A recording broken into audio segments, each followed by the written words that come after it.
It's still dark as we head towards Avdiivka. This city is Russia's #1 target on the Ukrainian front lines. We're joining an elite Ukrainian drone team. We've had intelligence that the Russians are planning to send in 250 infantry soldiers today to attack our positions. We must stop their attacks with kamikaze drones.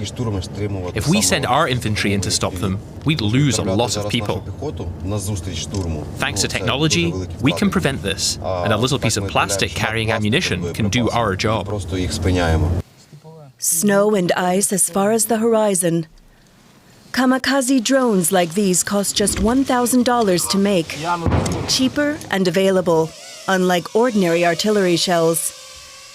Thanks to the many drones constantly in the skies, nothing is invisible on the battlefield anymore. When this war began, no one took these toy drones seriously, including Ukraine's military leadership. This has changed. Soldiers on both sides have learned to fear them. The landscape is covered in bodies. The Russians advance over their own dead, and sometimes they even pretend to be dead. We find them anyway. They seem to be more scared of their own commanders than of us.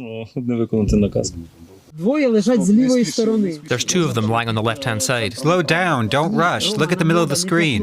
No, that's not the target. What we need is those two. Look, they're over there.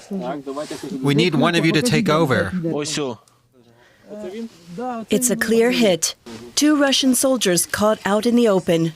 Realizing the danger, they pretend to be dead. But it doesn't help. This war has proven that all the old ideas and strategies for fighting a war don't work anymore. The world is watching us and realizing what still works.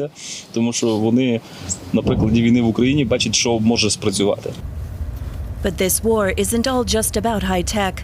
With temperatures fluctuating around the freezing point, the recent rain has turned the road here into ice rinks.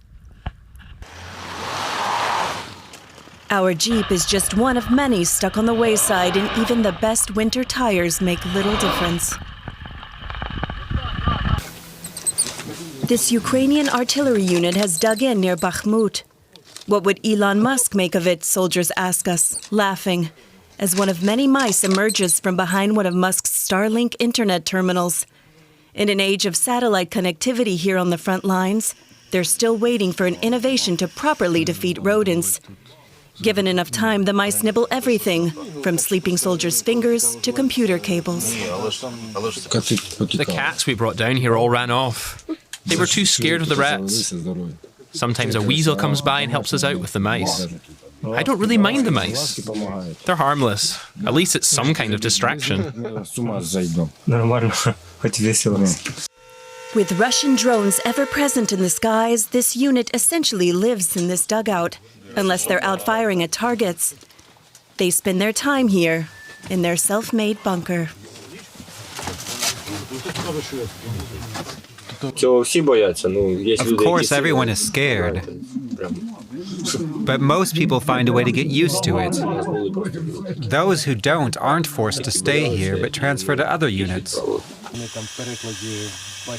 There's no criticism of those who left.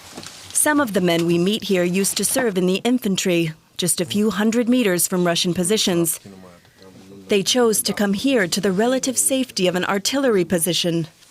The frustration with those avoiding deployment entirely is stronger.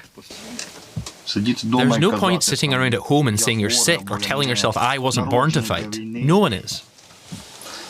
Everyone is going to have to fight sooner or later. There's no point in hiding from the army. You learn it all on the job, and if you don't learn, war won't forgive you your mistakes. After 2 years of war, many here say the hardest thing isn't even the fear or the boredom. It's the uncertainty and the distance. Every day down here, these men watch their children growing up without them, thanks to their smartphones and satellite internet. Sometimes I'll call my daughter and ask her how school's going. Dad, she'll say, it's Saturday or Sunday.